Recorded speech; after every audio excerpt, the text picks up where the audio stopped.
90% মুসলমানের দেশ, আবার তো আমরা গণতন্ত্রে বিশ্বাসী, অধিকাংশ যেদিকে সেদিকে, অধিকাংশ কোরআন লাথি দেওয়ার পক্ষে। কিরে অধিকাংশ কি? এই দেশের অধিকাংশ মানুষ সমকামিতা পছন্দ করে, এই দেশের অধিকাংশ মানুষ মদ চায়। তাহলে এই অধিকাংশের কথা বলে এটা মিথ্যু, প্রতারণা এবং ধোঁকা, পুরাটাই ধোঁকা।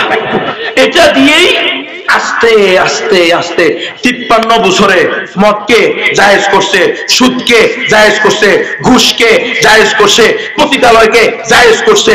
এখন ট্রান্সজেন্ডার বাদ জায়েজ করা শুরু হয়েছে শরীফ শরীফার গল্প দিয়ে।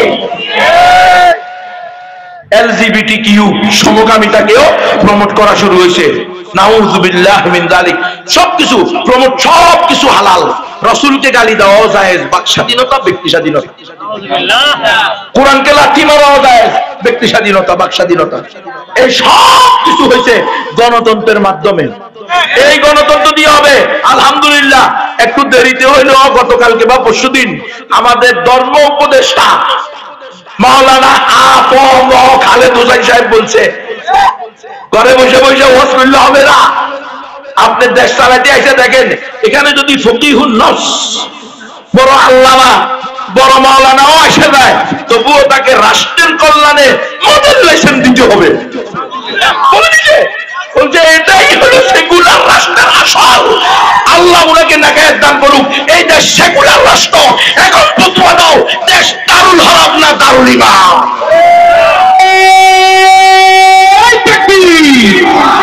আল কোরআনের আলো, ইসলাম ছাড়া অন্য কিছু কিরে। এখন তো ধর্ম উপদেষ্টা একদম খুল্লুম খোলা বলে দিছে যে যেই সিস্টেমে রাষ্ট্র চলে এটা ইসলামী এমারার রাষ্ট্র না, এটা কোরআনী রাষ্ট্র না, এটা হলো সেকুলার রাষ্ট্র। সেকুলার। এখানে বড় আল্লামা, বড় শাইখুল হাদিস, বড় ফকিহুন নফস, বড় ইমামুল কি বলে ইমামুল জামানও যদি এসে যায়, ইমামুল আসরও যদি এসে যায়, তবুও ইসলাম প্রতিষ্ঠা করা সম্ভব না। ওনাকে মডেল লাইসেন্স দিতে হবে, কারণ বিদেশ থেকে মদ আমদানি করে রাষ্ট্র লাভ করে, আর দেশ থেকে মদ রপ্তানি করে রাষ্ট্র আয় করে। ওই মদের টাকা দিয়া আমরা রাস্তাঘাট, মসজিদ, মাদ্রাসা চালাই। স্পষ্ট বলছে, স্পষ্ট বলছে। এখন যারা ইসলামী গণতন্ত্র করেন তারা এখন উত্তর দেন। আপনারা বলছেন আপনারা ইসলামী দল গেলে কোরআন প্রতিষ্ঠা করবেন, কেমনে করবেন? সেগুলো বলে দিছে কোনোভাবে সম্ভব না। যে সিস্টেমের এই মুসলমান এটাকেই বলে সিস্টেমে ঢুকে সিস্টেম পরিবর্তন করা যায় না। এই মুসলমান নাপাক দিয়ে নাপাক দূর করা যায় না। এই মুসলমান কুত্তা থেকে ছাগলের বাচ্চা আশা করা যায় না। গণতন্ত্র থেকে ইসলাম আশা করা যায় না। গণতন্ত্র দিয়ে ইসলাম প্রতিষ্ঠা সম্ভব না। গণতন্ত্র প্রতিষ্ঠা করা হয়েছে, তৈরি করা হয়েছে ইসলামকে ধ্বংস করার জন্য। এজন্য আমরা দেখতে পাই 100 বছরের গণতন্ত্রের এক্সারসাইজের এই সময়ের মধ্যে টিউনিসিয়া সহ বিভিন্ন দেশের ইসলামী গণতান্ত্রিক দল গণতন্ত্র মানতে নাস্তিকের দলে পরিণত হয়েছে। কিন্তু গণতন্ত্র দিয়ে 1 মিনিটের জন্য 1 ইঞ্চি জায়গার মধ্যে পৃথিবীর কোথাও ইসলাম প্রতিষ্ঠা হয় নাই। আরে মিয়া কিসের ইসলাম? গত 15-16 বছরে সারা দেশের সর্বজন স্বীকৃত নব্য লেডি ফেরাউন ফ্যাসিস্ট হাসিনাকেই তো সরানো যায় না গণতন্ত্র দিয়ে। কি হুজুর, গত 16 বছরে 3 বার গণতান্ত্রিক পদ্ধতিতে বলেছে না? শেখ হাসিনারে সরানো গেছে? আপনারা কি ভোট দিচ্ছেন সবাই শেখ হাসিনারে? এ কইছে হুজুর ভোটের 10টার সময় সাংবাদিক এবং সাংবাদিকাগণ ওনারা ভোট কেন্দ্রে গিয়া দেখেন কুত্তা মিয়া ঘুমাইতেছে, আনসার বিডিবি লাঠি নিয়ে পাহারা দিতেছে যেন কুত্তার ঘুমে কোনো ডিস্টার্ব না হয়। ভোটার কই? ভোটারের দরকার কি? রাতে 3টাই তো শেষ। কথা একটা জানেন না, মানে আমি মনে হয় বানায় বলতেছি, আপনারা এগুলো জানেন না। মিডিয়া আসে নাই, ভোট কেন্দ্রে গিয়ে দেখা গেছে কুত্তা আছে আর কে আছে? আনসার বিডিবি, বেচারার দায়িত্ব ডিউটি। ওই সকাল 8টা থেকে বিকেল 4টা পর্যন্ত 5টা পর্যন্ত থাকতে হবে, সে আছে আর কুত্তা ঘুমাইতেছে, কোনো মানুষ নেই। একজন আমি তো ভোট দিব, আচ্ছা কিসের ভোট দিবেন, আপনার ভোট তো রাতের 2:30টায় শেষ। তো গত 16 বছরে যেটা হয় নাই, জুলুমকে হটানো যায় নাই, স্বৈরাচারিণীর জুলুম বন্ধ করা যায় নাই, সেই সিস্টেম দিয়ে কিয়ামত পর্যন্ত ইসলাম প্রতিষ্ঠা সম্ভব না। আরে বাবা, আমার কথায় কষ্ট পাবেন না। আপনারা বিভিন্ন দলের লোক থাকতে পারেন, নেতা থাকতে পারেন, হবু এমপি, হবু মন্ত্রী, হবু চেয়ারম্যান মনে মনে হতে পারেন, মনে মনে বহুত কিছু হওয়া যায়, কিন্তু গণতন্ত্র দিয়ে ইসলাম প্রতিষ্ঠা করতে পারবেন না। গণতন্ত্র দিয়ে আপনি আস্তে আস্তে নাস্তিক হয়ে যেতে পারেন। দেখেন দেখেন স্পষ্ট, আজকে আলেমও হিন্দুদের মন্দিরে গিয়ে তাদের মহিলাদের ড্যান্স দেখতেছে। কোন জিনিস এটা রাইজ করলো, কোন জিনিস এটা রাইজ করলো, আপনি আমাকে বলেন। কোনোভাবেই এটার অনুমতি আলেমা, আরে ভাই কম ইয়ার আলিয়া ভাগ করিয়েন না, ভাগ করি লাভ নাই। এই কম ইয়ার আলিয়া ভাগ করার জন্যই তো ব্রিটিশরা আলিয়া মাদ্রাসা বাইর করছে, জানেন তো আপনারা। আলিয়া মাদ্রাসার প্রতিষ্ঠাতাকে ব্রিটিশ, এবং কলকাতা আলিয়ার প্রথম 26 জন প্রিন্সিপাল ছিল কে? মহিলা, সরি খ্রিস্টান, তার মধ্যে 3 জন ছিল মহিলা। গত ফ্যাসিস্টের আমলে আমরা দেখছি সরকারি মাদ্রাসার প্রিন্সিপাল নিয়োগ হয়েছে মহিলা এবং হিন্দু, ঠিক না? ঠিক। এটাকে বলা হয় কুল্লু শাইইন ইয়ারজিউ ইলা আসলিহি, প্রত্যেক জিনিস তার আসলের দিকে ফিরবে। আমাদের আকাবির আসলাফরা এমনি বলে নাই, আকাবির আসলাফরা যে বলছেন ইন্না হাযাল ইলমা দীনুন ফানজুরু আম্মান তাহুদুনা দীনাকুম, এই রাসূলের উম্মতেরা শোনো, ইলম এটা হলো আল্লাহর পক্ষ থেকে দিন। তো তুমি যে ইলম অর্জন করবা, দিন অর্জন করবা, সেটা কার থেকে অর্জন করবা সেটা আগে বাছাই করো। যার মানসিকতা, চিন্তা, চেতনা, আদর্শ, মতবাদ যেই রকম, তার বই পড়লে তোমার আখলাক চরিত্র হবে সেই রকম। আমার শাইখ মুর্শিদ, আপনাদের এই খুলনার কৃতি সন্তান মুফতি মনসুরুল হক সাহেব দামাত বারাকাতুহুল আলিয়া, একেবারে তাইসির থেকে তাকমিল, ইফতা সহ আমি হুজুরের মাদ্রাসায় পড়েছি। হুজুর আমাদেরকে ক্লাসে বলতেন, এই বেটারা যত এ কম বি কম সি কম যত কম কম আছে, IA BA master doctor engineer, কোন ডিপার্টমেন্টে কি বইয়ের ভিতরে লেখা আসেনি যে তারা ইয়া পেশাব করতে হবে? কিন্তু যারাই এগুলো করতে যায় তারাই প্যান্ট খুলে দাঁড়াইয়া পেশাব করে। কারণ কি? কারণ এই সিলেবাস তৈরি করনেওয়ালারা, এই কিতাব লেখনেওয়ালারা, তারা ছিল দাঁড়াইয়া পেশাব করনেওয়ালা, অটোমেটিক তারা তৈরি হয়েছে তাদের মতো। হ্যাঁ, যে জিনিস যেভাবে তৈরি হয়েছে, আপনারা কেউ কষ্ট পায় না বাবা, আমি মাপ চাই, কষ্ট পাইলে অসুবিধা নাই। আগামী বছর থেকে বাকের হাতে নিষিদ্ধ বক্তা, আমরা এগুলারে ভয় করি।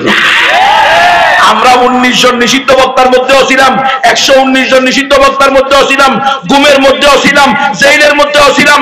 নির্যাতন, নিপীড়ন কম হয় নাই, ব্যক্তিগতভাবে, পারিবারিকভাবে, সামাজিকভাবে হেনস্থা কম হয় নাই। কিন্তু রব্বুল আলামিনের সাথে আমাদের ওয়াদা, হয়তো ইসলাম জিন্দা হবে, নয়তো আমাদের কল্লা যাবে, কল্লা যাবে, কল্লা যাবে।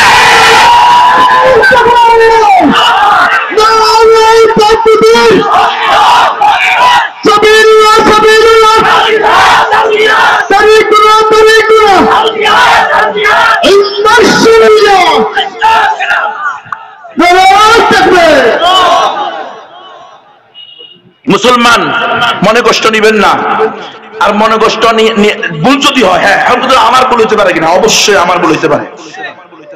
जो अपने को मुस्तकिल बिज़ात समझता है वो मुस्तकिल बज़ात होता है। যে দাবি করে আমি সবচেয়ে বড় আলেম, তো নিশ্চিত সে সবচেয়ে বড় শয়তান। সবচেয়ে বড় আলেম আল্লাহ আছে, নবী আছে, রাসূল আছে, সাহাবায়ে কেরাম আছে, তাবেঈন, তবে তাবেঈন, আইম্মায়ে মুজতাহিদিন, আমাদের উস্তাদ মাশায়েখ। আমার চেয়ে বড় আলেম এই দেশে আছে না নাই? আছে। হ্যাঁ, আমার ভুল হতে পারে, ভুল হইলে কোরআন, হাদিস, ইজমা, কিয়াস, 60 দলিলের ভিত্তিতে প্রমাণ করতে হবে। কোন বিষয় এই কথা মিথ্যা, যেরকম ওপেন বক্তব্য করতেছি এরকম ওপেন বলবো, আমার ওই বক্তব্যটা মিথ্যা ছিল, ভুল ছিল, তওবা করি, ক্ষমা চাই, আল্লাহও মাফ করে দেন, আপনারাও মাফ করে দিন। এই ছাড়া অন্য কোনো কথা, পঞ্চম কোনো দলিল চলবে না। অমুক হুজুরে কইছে, তমুক পীরে কইছে, অমুক বড় কইছে, মুরব্বী, এগুলো কোনো দলিল না। দলিল শরীয়তের কয়টারে? কোরআন, হাদিস, ইজমা, কিয়াস। 4 দলিলের ভিত্তিতে একেবারে আমার চেয়ে ছোট মুক্তবের ছেলে থেকে নিয়ে একেবারে বড় হুজুর যে বলবে নবীর এই কথাটা ভুল, আমি তওবা করব ইনশাআল্লাহ। এখন অনেকে বলেন হুজুর আপনার ল্যাঙ্গুয়েজ, বডি ল্যাঙ্গুয়েজ, আপনার ভাষা এগুলো একটু বেশি কঠিন হয়ে যায়। এইটার জন্য আমার জন্য দোয়া করেন যেন আমার কথাটা সুরুলিত কণ্ঠে হয়, কিন্তু রাসূলের কালি দিলে তখন আর সুরুলিত কণ্ঠ পায় না। তুমি কোরআন লাঠি দিবা, তুমি আমার বোনকে আমার মেয়েকে 3 দিন আটকিয়ে রেখে দর্শন করবা, আর আমি তোমাকে বাবারে শোনাকে বলবো এটা ইসলাম শিক্ষা দেয় না। নারায়ে তাকবীর! ইসলামের দালালা, ইসলামের দালালা, কোরআন ছাড়া অন্য কিছু। নারায়ে তাকবীর! আমাদের নবী, আমাদের আদর্শ, আমাদের নেতা মুহাম্মদুর রাসূলুল্লাহ সাল্লাল্লাহু আলাইহি ওয়াসাল্লাম বলে দিয়েছেন, আনা নবিয়ুল মালহামাতি ওয়া নবিয়ুর রাহমাতি, আনা নবিয়ুর রাহমাতি ওয়া নবিয়ুল মালহামাতি। এই উম্মত, আমি যেমনি ভাবে রহমত এবং দয়ার নবী, তেমনি ভাবে আমি যোদ্ধা নবী। রহমত হবে, দয়া হবে, মোহাব্বত হবে। হিন্দু, বৌদ্ধ, খ্রিস্টান, নাস্তিক, মুরতাদ, বেঈমান, শাতিমুর রাসূল যতজন আছো সবার কাছে গিয়ে দাওয়াত দিব, হাতে ধরবো, পায়ে ধরবো। হিন্দু, বৌদ্ধ, উপজাতি সবাইকে বলবো, ভাই মুসলমান হও, ইসলাম ধর্ম গ্রহণ করো, জান্নাতে চলো, জাহান্নাম থেকে বাঁচো। তুমি যে রাস্তা দিয়ে হাঁটতেছো এটা আল্লাহর রাস্তা না, এগুলো হলো শয়তানের রাস্তা। আমি তোমাকে এক আল্লাহর রাস্তা দিকে আহ্বান করতেছি, আসো ভাই। ব্যক্তিগতভাবে থাপ্পড় দিবা, গালি দিবা, এটা মেনে নিব, কিন্তু আমার রাসূলের ইজ্জত নিয়ে কথা বললে, আমার বোনের ইজ্জত নিয়ে টানাটানি করলে, আমার মাকে দর্শন করলে তোমার কোনো ছাড় নাই, ছাড় নাই, ছাড় নাই। ওটা হলো নবিয়ুল মালহামা, আমি যোদ্ধা নবী। রাসূল সাল্লাল্লাহু আলাইহি ওয়াসাল্লাম বলেন, বুইসতু বিসাইফ, আমাকে তরবারি সহ পাঠানো হয়েছে। কিল্লাই সকাল বিকাল তরবারির মধ্যে চুমা খাই ফেলবে, তরবারি নিয়ে সরকারের দালালি করবে, আবু জাহাল আবু লাহাবের 5 গোলামি করবেন। ওই কিনে দিছে। প্রয়োজনে আবু জাহাল আবু লাহাবের সাথে কি করতে হবে? মোকাবিলা করতে হবে, জিহাদ করতে হবে, তবু আল্লাহর দ্বীনকে বিজয় করতে হবে। কারণ আল্লাহ বলেন, হুয়াল্লাযী আরসালা রাসূলাহু বিল হুদা ওয়া দীনিল হাক্কি লিইয়ুযহিরাহু আলা দ্বীনি কুল্লি ওয়ালাউ কারিহাল মুশরিকুন। আল্লাহ রাব্বুল ইজ্জত তার নবীকে আল্লাহর পক্ষ থেকে সর্বশেষ এবং চূড়ান্ত আসমানি গ্রন্থ আল কোরআন দিয়ে পাঠিয়েছেন, লিইয়ুযহিরাহু আলা দ্বীনি কুল্লি, যাতে সকল বাতিল ধর্মের উপরে একমাত্র সঠিক ধর্ম ইসলামকে বিজয় করতে পারে।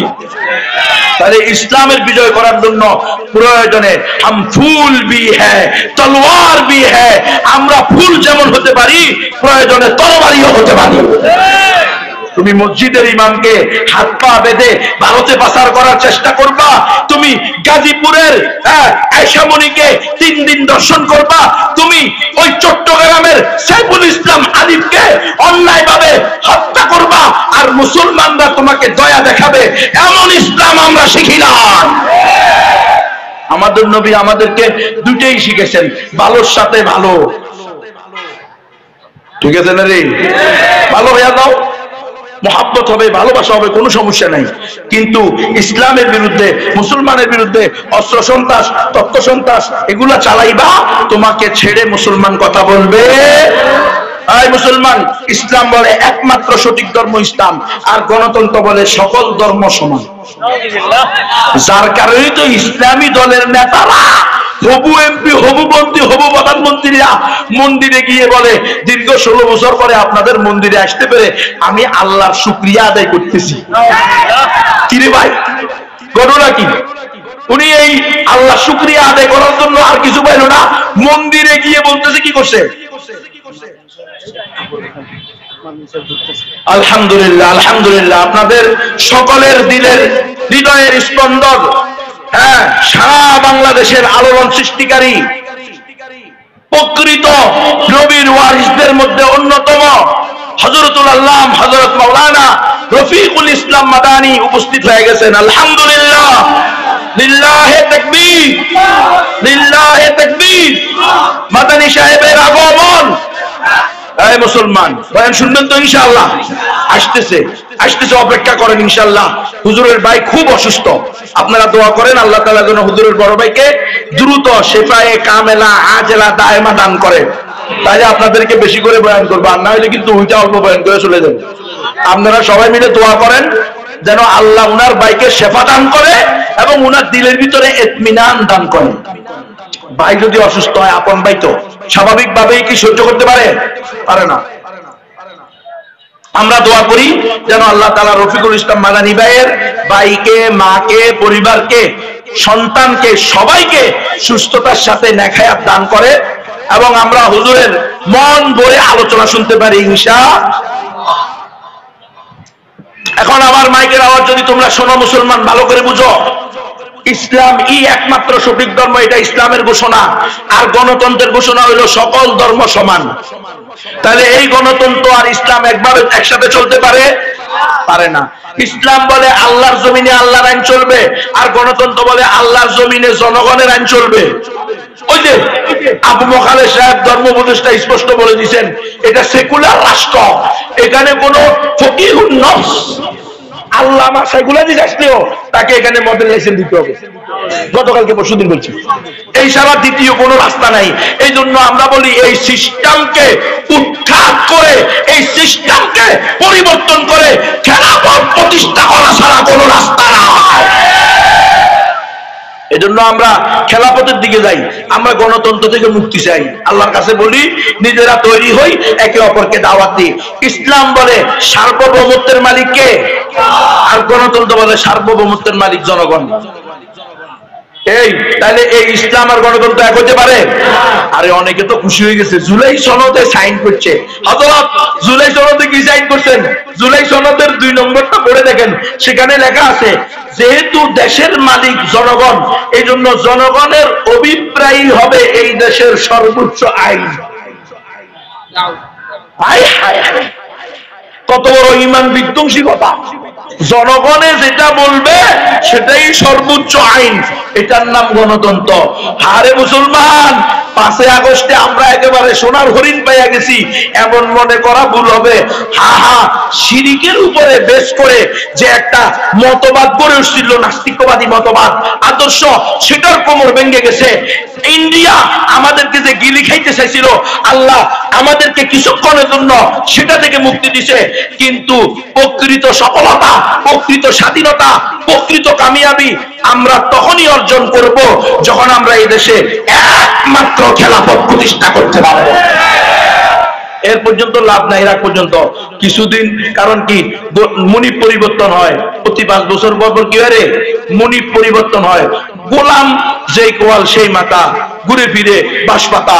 গোলাম হতে হতে কখনো ইন্ডিয়াকে খোদা বানায়, কখনো আমেরিকাকে খোদা বানায়, ক্যাবলা পাল্টায়, নিজে ঠিক হয় না। এখন দেখেন আমেরিকা আমাদের উপরে কি করতে চায়? খবরদারি করতে চায়। আমরা স্পষ্ট বলে দিই, আমরা ইন্ডিয়ার খবরদারিকে মেনে নিই নাই, আমরা আমেরিকার খবরদারিকেও মেনে নিব না। আমরা কোরআন সুন্নাহ ভিত্তিক রাষ্ট্র পরিচালনা হবে। এই দেশের 90% মানুষ মুসলমান, তাহলে 90% তোরা না গণতন্ত্র মানুষ মৃত্যু করা। এই দেশের 90% মানুষ কোরআন চায়, হাদিস চায়, ঠিক কিনা? তাহলে কোরআন হাদিসের অনুমোদন দাও না কেন? সেটার জন্য আবার তোমাদের থেকে অনুমতি লাগবে কেন? এজন্য আমি বলি গণতন্ত্রের এই সিস্টেম, এটা তৈরি করা হয়েছে ইসলামী খেলাফতকে ধ্বংস করার জন্য। আপনারা পড়ে দেখেন, আমরা 1200 বছর পৃথিবীর বুকে খেলাফত প্রতিষ্ঠা করেছি, খেলাফত পরিচালনা করেছি। আফ্রিকা আমরা শাসন করেছি, ইউরোপ আমরা শাসন করেছি, আমরা শাসন করেছি এই পুরো উপমহাদেশ। কিন্তু আজকে কেমন জানি আমরা এটা জানি না, মাত্র 100 বছরের নষ্টা বস্তা, মিথ্যা, প্রতারণা, ধোঁকা, কুপুরি, শিরিকি মতবাদ গণতান্ত্রিক সিস্টেমকে গত 100 বছর আমাদের মধ্যে অ্যাপ্লাই করছে, আর আমাদের সোনালী ঐতিহ্য আমাদেরকে ভুলিয়ে দিয়েছে, আমাদের পরিচয় ভুলিয়ে দিয়েছে, আমাদের দায়িত্ব ভুলিয়ে দিয়েছে। আজকে তারা ইহুদি খ্রিস্টানদের দেওয়া জীবন বিধান দিয়ে রাষ্ট্র চালাইতেছে। মুসলমান, আমি আগেও বলেছি, এখনো বলতেছি, নাপাক দিয়ে নাপাক দূর করা যায় না। গণতন্ত্র কুফর, গণতন্ত্র শিরিক, গণতন্ত্র দিয়ে ইসলাম প্রতিষ্ঠা সম্ভব না, এতদিন আমি একা বলছি, এখন আমার সাথে আমি ডক্টর আ.প.ম. খালিদ হোসেন সাহেবকে পাইছি। আলহামদুলিল্লাহ, আল্লাহ হুজুরকে নেকায়াত দান করুক। হযরত জন্য এইভাবে আরো সত্য সত্য কথাগুলো বলে দিতে পারে যে আপনি গণতান্ত্রিক সিস্টেমে রাষ্ট্র চালাবেন আর মডেল লাইসেন্স দিবেন না, দিস ইজ ইম্পসিবল। এটা হতে পারে না। আপনি সেকুলার রাষ্ট্র, উনি বলছে এটা কোন ইসলামী ইমারতের রাষ্ট্র না, এটা সেকুলার রাষ্ট্র। সেকুলার মানে কি নাস্তিক রাষ্ট্র? এমন ভাবে কথা বলছে। আলহামদুলিল্লাহ, এক মুরব্বী বলতেছে আমরা গিয়া খেলাফত প্রতিষ্ঠা করবো। জি মুরব্বী, ওই কথাই তো আবু খালেদ সাহেব বলে দিছে। যদি আল্লামাতুন নফস, ফকিহুন নফস, শেখুল হাদিস, সবচেয়ে বড় পীর, সবচেয়ে বড় কুতুব, সবচেয়ে বড় গাউস, সবচেয়ে বড় আলেম, সবচেয়ে বড় শেখুল হাদিস, তিনিও যদি ক্ষমতায় আসে, উনি বলছে, আবু খালেদ সাহেব বলছে, আপনি যাই জিজ্ঞেস করেন, উনি বলছে যদি উনিও ক্ষমতায় আসে মডেল লাইসেন্স দিতে হবে। আমরা দেখছি আওয়ামী লীগের আমলেও মডেল লাইসেন্স দিছে, বিএনপি জামাত ইসলামের আমলেও মডেল লাইসেন্স দিছে। আমরা দেখছি অনেক কমই আলেম এমপি ছিল, মন্ত্রী ছিল, মডেল লাইসেন্স বাতিল করতে পারে নাই, পতিতালয়ের অনুমোদন বাতিল করতে পারে নাই, রাষ্ট্রীয়ভাবে নাউজুবিল্লাহ সুদী লেনদেন বন্ধ করতে পারে নাই। সুতরাং ইসলামী পদ্ধতিতে ধরেন আমরা মেনে নিলাম, আমি কারো নাম বলবো না, আমার নাম আমি বলি, আমি গুনবী ইসলামী দলের ডাক দিলাম, আপনারা সবাই মিলে আমারে ভোট দিলেন। আরে শুধু আওয়ামী লীগের বিএনপি না, জাসদ বাসদ রাম বাম তারাও বললো চল একটা বছরের জন্য গুনবীরে 5 বছরের জন্য দিই। আরে ভাই, এই সিস্টেমে ইসলাম আপনি কেমনে চান 5 বছরের জন্য? কয় বছর? 5 বছর পর আবার ইসলাম বাতিল হই। ইসলামে যদি মানুষ পছন্দ না করে তো ইসলামী দল বাতিল, আবার আসবো কি সেকুলার দল, নাস্তিক দল। এটা তাদের সুদূর প্রসারী পরিকল্পনা, ইসলাম থেকে মুসলমানকে দূরে রাখার জন্য। ধরেন মেনে নেন আমি দাঁড়াইলাম আর রাম বামেরাও আমার ভোট দিল, আপনারা সবাই ভোট দিলেন, 350টা আসনের 350টা আসন, আমি অধিকাংশ বলবো না, পুরাকে পুরা 100 সব হাফেজ আলেম, মুফতি, মুহাদ্দিস, ইমাম, খতিব, শেখুল হাদিস, জামানার বড় বড় হুজুর, বড় বড় আলেম, বড় বড় জ্ঞানীরা, দার্শনিকরা আমার 350 আসনের মহামান্য সংসদ সদস্যগণ হইলেন। এরপরে আমারে বসাইলেন স্পিকার হিসেবে। সিস্টেম কিন্তু গণতন্ত্র, ইসলাম প্রতিষ্ঠা করবো কোন সিস্টেমে? গণতান্ত্রিক পদ্ধতিতে। আমি যাইয়া স্পিকার হইয়া আমি জিজ্ঞেস করলাম, আমার মাননীয় 350 সংসদ সদস্যগণ, আগামীকাল থেকে আমরা কোরআন সুন্নাহর আইন, কোরআনকে সংসদে প্রতিষ্ঠা করব কি করব না? আপনারা সবাই বলেন কি বলেন গুনবী সাহেব? আমরা তো এই জন্যই ইসলামী রাজনীতি করছি, আমরা অবশ্যই কোরআন সুন্নাহর পক্ষে। আগামীকাল থেকে কোরআন সুন্নাহর আইন রাষ্ট্রীয়ভাবে প্রতিষ্ঠা হবে। আর আমি বললাম হাত যুক্ত হচ্ছে, হাত যুক্ত হচ্ছে, হাত যুক্ত হচ্ছে, কি বলেন ইসলাম প্রতিষ্ঠা হবে? স্পিকার সহ 350 মাননীয় সংসদ সদস্য সবাই ইমান শেষ। কারণ আল্লাহ যেটাকে ফরজ করছে সেটাকে আপনি আর আমি মত দেওয়ার আর নেওয়ার অধিকার আছে মনে করছি। আল্লাহর স্পষ্ট ঘোষণা, মা কানা লিল মুমিনু ওয়ালা মুমিনাতিন ইযা কাদাল্লাহু ওয়া রাসূলুহু আমরান আইয়াকুনা লাহুমুল খিয়ারাতু মিন আমরিহিম। শোনো মুমিন মুমিনারা, মুসলিম মুসলিমারা, সমস্ত ইসলামী ঘরানার লোকেরা, রাজনীতি করো বা না করো, যদি কোনো মুমিন আর মুমিনা মনে করে আল্লাহ এবং আল্লাহ রাসূলের পক্ষ থেকে সিদ্ধান্তকৃত কোনো বিধানের ব্যাপারে তাদের রায় নেওয়ার আর দেওয়ার অধিকার আছে, এরকম কোন অনুমতি আল্লাহ ইসলামে রাখেন নাই। আপনাদের মনে নাই এক মুনাফিক এক ইহুদি এক জায়গা নিয়ে ঝগড়া করছে। মুনাফিক কয় আমার জায়গা, ইহুদি কয় আমার জায়গা। গেছে কার কাছে? রাসূলের কাছে। গিয়ে বলছে আপনি সিদ্ধান্ত দেন। রাসূল দলিল আদিল্লাহ দেখে, দলিল প্রমাণ দেখে সিদ্ধান্ত দিছে এই জায়গার মালিক কে? ইহুদি। মুনাফিকের তেলে বুকে চলে গেছে, আমি হচ্ছি মুসলমান, আমি হচ্ছি কালিমাওয়ালা, আমি হচ্ছি টুপিওয়ালা, আমি হচ্ছি পাঞ্জাবিওয়ালা, দাড়িওয়ালা। রাসূল আমার পক্ষে না দিয়া ইহুদির পক্ষে রাখিছে। চলে গেছে আবু বকর রাদিয়াল্লাহু তাআলার কাছে। আবু বকর তো কি হইছে? দেখছো তোমার দোস্ত মুহাম্মদ সাল্লাল্লাহু আলাইহি ওয়াসাল্লাম আমাদের নবী, উনি কি করলো? আমি একজন মুসলমান, আমার জমিটা ইহুদিদের দিয়ে দিছে। পরে বলছে ঘটনা কি হইছে? ইহুদি খুলে বলছে, ভাই আবু বকর ঘটনা এই, রাসূলের কাছে সেও গেছে, আমিও গেছি, মামলা সেও দায়ের করছে, আমিও দায়ী করছি, বাদী সে হয়েছে, আমি হয়েছি। রাসূল দলিল প্রমাণের মাধ্যমে রায় দিছে এই জায়গার মালিক আমি, কিন্তু সে মানতেছে না, সে তোমার কাছে নিয়ে আসে। রে মুনাফিক ঘটনা সত্য নি? তাহলে আমি রাসূল যে বিচার করছে সেটা আমারও বিচার। কোন পরিবর্তন হবে না। ওমা জালেমে বুঝে না, দেখো না সন্তুষ্ট হয় নাই, উনি চলে গেছে কার কাছে? ওমরের কাছে। বলছে ওমর তো একটু গরম, তাই না? উনি আমাকে কি করবে? মুসলমানের পক্ষে কাজ করবে। দিয়ে বলছে ভাই দেখছো মোহাম্মদ সাল্লাল্লাহু আলাইহি ওয়াসাল্লাম আমার পক্ষে রায় না দিয়ে মুনাফিক ইহুদির পক্ষে রায় দিছে।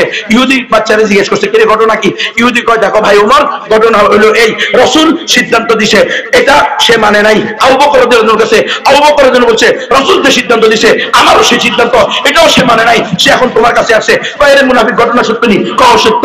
কয় তাহলে তুমি অসন্তুষ্ট, কও অসন্তুষ্ট। তো দাঁড়াও আমি বিচার করতেছি। বিচার করবে কে? ওমর ঘরে গেছে যাইয়া তরবারি নিয়ে এসে এক কোপ দিয়া কল্লাটা ফালাইয়া দিছে। এই ঘটনা সত্য না মিথ্যা? এই হাদিস জাল না সহিহ? ওমর রাদিয়াল্লাহু কল্লা ফালাইছে না ফালা নাই? কিল্লে ফালাইছে ওমর রাদিয়াল্লাহু কল্লা? কোন মুসলমানের হত্যা করা কি জায়েজ আছে? কোন মুসলমানকে হত্যা করা কি জায়েজ আছে? অন্যায়ভাবে কোন মুসলমানকে হত্যা করা জায়েজ নাই। অথচ গণতান্ত্রিক পদ্ধতিতে আওয়ামী লীগ জামাত ইসলামের মারবো, জামাত ইসলাম আওয়ামী লীগের মারবো, বিএনপি আওয়ামী লীগের মারবো, আওয়ামী লীগ জামাত ইসলামের মারবো। এখন তো যে অবস্থা মনে হয় যেন আমরা কওমি হুজুরেরাও এক গ্রুপ আরেক গ্রুপের মারুন। পরিস্থিতি এমন হয়ে গেছে। এই মুসলমান, কোন মুসলমানকে শুধু তখনই হত্যা করা যায় যদি সে মুরতাদ হয়ে যায়, অথবা অন্যায়ভাবে কোন মুসলমানকে হত্যা করে, অথবা রাসূলকে গালি দেয়, তখন তাকে হত্যা করা জায়েজ। এই ছাড়া কোন মুসলমানকে হত্যা করা জায়েজ। তাহলে লগি বইটা দিয়ে ফিরে এসে মারছেন, কিল্লে মারছেন। এই গণতন্ত্রে করছে এটা, বুঝছেন? গণতন্ত্রের মাকসাদ হলো ডিভাইড এন্ড রুল, ভাগ করো শাসন করো। আমরা আপন ভাই, আমাদেরকে শতটা বিভক্ত করে দিছে। ইসলামী দলই হলো 12টা নিবন্ধিত। তো মানুষ কারে ভোট দিব? আপনিও ইসলাম চান, উনিও ইসলাম চাই, আমিও ইসলাম চাই। তো মানুষ তো 3 জন, আপনি আর আমি 3 জন, 3 দল। তো স্বাভাবিকভাবে নাস্তিক দলেরা কি হয়ে যাবে? সেকুলার দলেরা বিজয় হয়ে যাবে। এই জন্য এই গণতন্ত্র, ইসলাম গণতন্ত্র দিয়ে আসা সম্ভব না। সুয়ের চিত্র দিয়ে উদ্যোগা সম্ভব আপনাদের বড় হুজুরের কেরামতির কারণে, কিন্তু গণতন্ত্র দিয়ে ইসলাম প্রতিষ্ঠা সম্ভব না। হিমালয় পর্বত, এই মুসলমান শুনে রাখো, জলবায়ু পরিবর্তনের কারণে হিমালয় পর্বত আপনাদের বাগেরহাটে চলে আসতে পারে, এই ছোট্ট কোন মাদ্রাসার সামনে চলে আসতে পারে, কিন্তু খোদার কসম করে বললো ইনশাআল্লাহ গুনাহগার হব না, হানেস হব না। গণতন্ত্র দিয়ে ইসলাম প্রতিষ্ঠা হবে এতটুকু সম্ভাবনা নাই। এবার আপনারা করলে করেন, না করলে নাই। আমার কথা বক্তব্য, মূল কথা হলো আজকে এই গণতন্ত্র মানার কারণে হিন্দু বৌদ্ধ অমুসলিমদেরকে আমরা দাওয়াত দিচ্ছি না, অথচ অমুসলিমদেরকে ইসলামের দাওয়াত দেওয়া, একমাত্র সঠিক ধর্ম ইসলামের দাওয়াত দেওয়া, এটা আমাদের দায়িত্ব। অমুসলিমরাও ইসলামের দাওয়াত দেওয়া, এটা তাদের অধিকার। গ্রহণ করবে কি করবে না সেটা কার হাতে? আমরা কারো সাথে ঝগড়া করবো না, মারামারি করবো না, কাটাকাটি করবো না। আমরা man to man, door to door গিয়ে দাওয়াত দিব। আপনারা যদি বলেন যে না অমুসলিমদেরকে দাওয়াত দেওয়া আমাদের দায়িত্ব না, তাহলে এখানে যারা স্টেজে আছেন এবং সামনে আছেন, কেউ কি বলতে পারবেন আপনাদের 8 নম্বর দাদার নাম? আপনারা কেউ পারবেন না? আমি পারি না।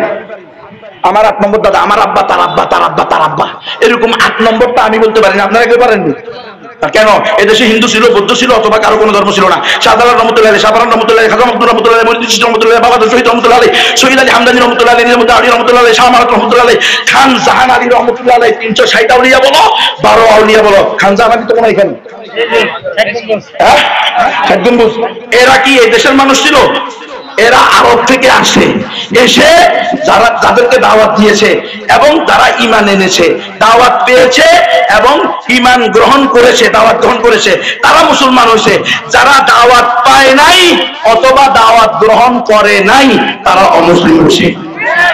এই মুসলমান, লালমনিরহাটে আমি নিচে গিয়ে দেখে আসি, লালমনিরহাট সদরে মসজিদ পাওয়া গেছে 69 হিজরির মসজিদ। 69 হিজরির মসজিদ লালমনিরহাট সদরে পাওয়া গেছে। তিস্তা নদীর পাশ ছিল এক সময় এটা, এখন নদী বাংতে বাংতে বাংতে 50 মাইল দূরে চলে গেছে। এক ব্যক্তি জঙ্গল কিনছে, কিনে সেটাকে সমান করতে গেছে, তো মাটি সরাইতে দেখে যে ইট বাইরে হইতেছে। ইটা হলো 8 ইঞ্চি পুরো, 2 ইঞ্চি পুরো, 8 ইঞ্চি চওড়া, চুন আর সুটকি দিয়ে লাগানো। একটু পরে গিয়ে দেখে মেহরাবের আকৃতি। তখন ওই জায়গাওয়ালা বলে এখন আর ইটা তুলিও না, চতুর্দিকে ইট যেমনি আছে এমনি থাকুক, চতুর্দিক থেকে মাটি উঠাও। চতুর্দিক থেকে মাটি উঠে নিচে গিয়ে দেখে একটা মিম্বর, আল্লাহু আকবার। দরজায় গিয়ে দেখে একটা ইটার মধ্যে লেখা আছে খোদাই করে, লা ইলাহা ইল্লাল্লাহ মুহাম্মাদুর রাসূলুল্লাহ, সন 69 হিজরি। 69 হিজরির মসজিদ। এই মুসলমান, বলেন তো সাহাবায়ে কেরাম দুনিয়াতে জীবিত ছিল কত সাল পর্যন্ত, কত হিজরি পর্যন্ত জানা আছে? সিরাতের একটা প্রশ্ন কিন্তু। সাহাবায়ে কেরাম দুনিয়াতে জীবিত ছিল সর্বশেষ কত হিজরি পর্যন্ত? 110 হিজরি পর্যন্ত। তাহলে মসজিদ পাওয়া গেছে লালমনিরহাটে বাংলার জমিনে কত হিজরি? 69 হিজরি। তাহলে স্বয়ং সাহাবায়ে কেরামের যুগে এই দেশে ইসলামের দাওয়াত আসছে। সাহাবায়ে কেরাম 4 জন সাহাবীর ব্যাপারে একেবারে ঐক্যবদ্ধভাবে ঐতিহাসিকরা বলেন 4 জন সাহাবী এই বাংলা অঞ্চলে আসছে, আর মতান্তরে 17 জনের কথা আছে। রোহিঙ্গারা তো নিজেদেরকে আওলাদুস সাহাবা দাবি করে যে আমাদের এখানে সাহাবীরা নদীর পথে ব্যবসা করতে এসে ইসলামের দাওয়াত দিছে, বিয়ে করছে এই অঞ্চলে, তাদের থেকে আমরা হইছি। আপনি দাম রোহিঙ্গাদের কাছে প্রবীণ আলেমদের সাথে বসবেন, ওদের ইতিহাস, রোহিঙ্গাদের ইতিহাস বলবেন। 1000 বছর আরাকান খেলাফতের অধীনে ছিল মুসলমান, আর আজকে আরাকানের দিকে তাকান, কাআল্লাম ইয়াকুন শাইআ, কেমন জানি কখনো আরাকানের উপরে ইসলামের অস্তিত্ব ছিল না। আরে 850 বছর, প্রায় 1500 বছর পর্যন্ত এই হিন্দুস্তানে আমরা ইসলামী আমাদের মুসলমানরা রাজত্ব করছে। আজকে ইন্ডিয়ার দিকে তাকান, মনে হয় যেন কখনো মুসলমানদের রাজত্ব ছিল না। তাহলে দাওয়াতের মাধ্যমে স্বয়ং সাহাবায়ে কেরাম আসছেন। এই যে ইতিহাসের ইতিহাস, চেপে রাখা ইতিহাস, মাওলানা গোলাম মুর্তজা সাহেব, এই যে পশ্চিম বর্তমানের একজন বড় ইতিহাসবিদ, উনি লিখছেন স্বয়ং রাসূল সাল্লাল্লাহু আলাইহি ওয়াসাল্লামের জামানায় এই হিন্দুস্তানের এক হিন্দু জমিদার নিজে গিয়ে রাসূলের হাতে হাত রেখে কালিমা পড়ছে লা ইলাহা ইল্লাল্লাহু মুহাম্মাদুর রাসূলুল্লাহ, এবং রাসূলের জীবদ্দশায় সে একাধিকবার নাকি হজ করছে। আল্লাহু আকবার। তাহলে আপনি শাহজালাল যান, শাহফারান যান, সেখানে গিয়ে দেখবেন প্রধান ফটকে লেখা আছে আল্লাহ এই হযরত শাহজালাল মুজাররাদে ইয়ামানি রাহমাতুল্লাহি আলাইহি, তিনি তার দলবল সহ ইয়ামান থেকে ইসলাম ধর্ম প্রচারের জন্য এখানে আগমন করিয়াছেন। এখন বলেন, আমি গতকালকেও বানিয়াচং, হবিগঞ্জের বানিয়াচং এ আমার মাহফিল ছিল, এই হবিগঞ্জ সদরে ছিল, এর আগের দিন বানিয়াচং এ ছিল, ওখানকার রাজবাড়িতে আমি গেছি। ওরা আমাকে বলছে হুজুর এরাই ওই যে রাজা ইয়ার সাথে যে যুদ্ধ হয়েছে শাহজালাল রহমতুল্লাহর সাথে, গৌর গোবিন্দ, বলছে আমরা ওনার আওলাদরা আমাকে বলছে হুজুর আমরা হলাম গৌর গোবিন্দের বংশধর।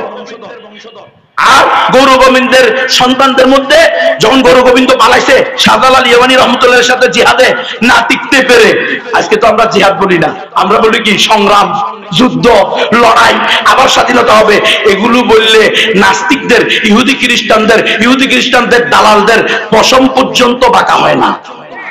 কিন্তু আপনি যখনই বলবেন ইসলামী শরিয়া, ইসলামী ইমামা, খেলাফা আলা মিনহাজিন নবুওয়া, আমার বোনের ইজ্জত রক্ষার্থে, আমার ইমামের ইজ্জত রক্ষার্থে, আমার কোরআনের ইজ্জত রক্ষার্থে, আমার নবীর সম্মান রক্ষার্থে প্রয়োজনে জিহাদ করব, জিহাদ করব, জিহাদ করব, সাথে সাথে তাগুতের মাথা গরম।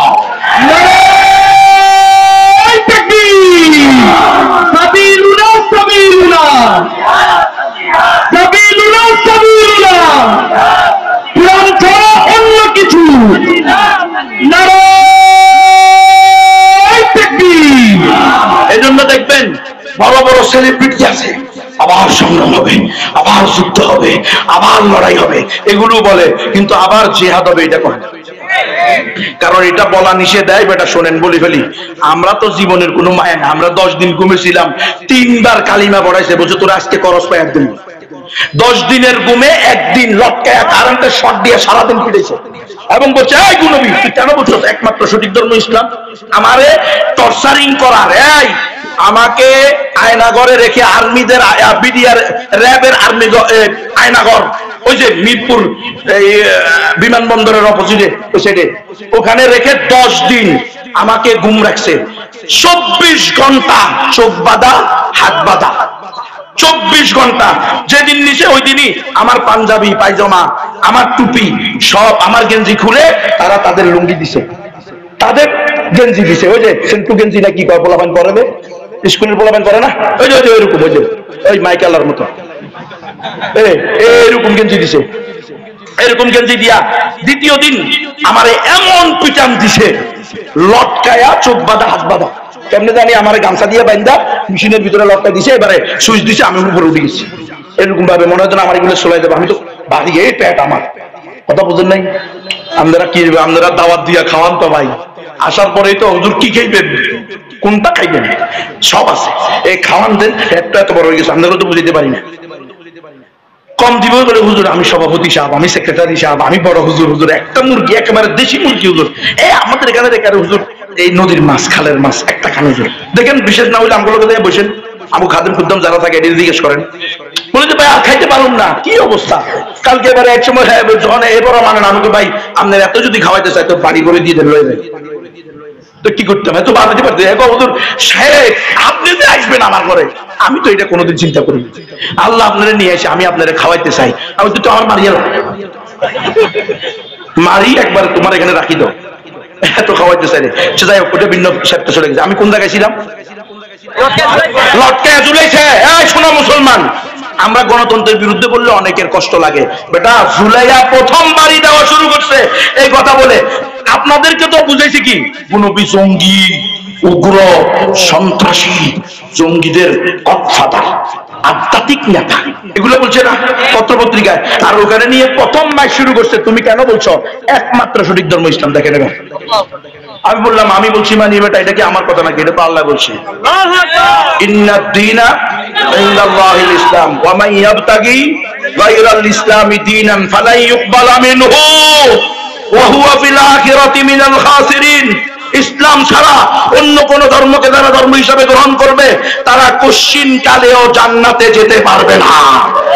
আমি বললাম এটা তো আমার কথা না, আল্লাহর কথা। কয় না গুনবী তুমি জানো না দেশ চলে গণতন্ত্র দিয়ে, আর গণতন্ত্রের নিকটে সকল ধর্ম সমান, তোমাকে বলতে হবে সকল ধর্ম সঠিক। আমি বললাম স্যার এই জন্যই যদি আপনারা আমাকে গুম করে থাকেন তাহলে আপনারা ক্রস ফায়ার চালান, কারণ আমার দ্বারা এই কথা বলা সম্ভব না। আমি মরে যেতে প্রস্তুত আছি, জবাই করে দিবা কোনো পরোয়া নাই, কিন্তু আমি সকল ধর্ম সঠিক বলে নাস্তিক হব না, মেরে ফেলো। আর যদি আল্লাহ আমার কোনোভাবে বাইর করে সারা দেশব্যাপী ওয়াজ একটাই হবে, একমাত্র সঠিক ধর্ম ইসলাম, মুসলমান ছাড়া আর কেউ জান্নাতে যাবে না, গণতন্ত্র দিয়ে ইসলাম প্রতিষ্ঠা সম্ভব না, খেলাফত ছাড়া আমাদের কোনো গতি না। ওয়াজ আমি এটা খুব আমি বোঝাইছি, আমারে আল্লাহ আপনাদের দোয়ার বরকতে হায়াত দিছে।